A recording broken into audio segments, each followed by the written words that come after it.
Hi guys, as you can see, this is the simple pros and cons block. Sometimes we need to add pros cons in our product review article or blog article.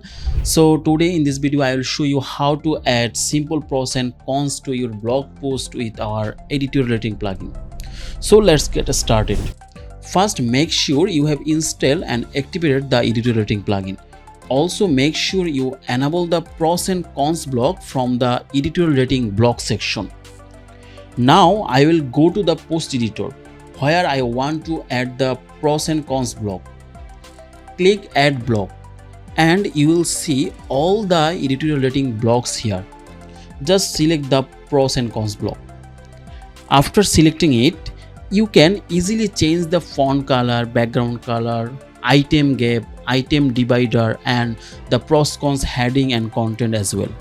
So after edit it accordingly to your content, then click the publish button.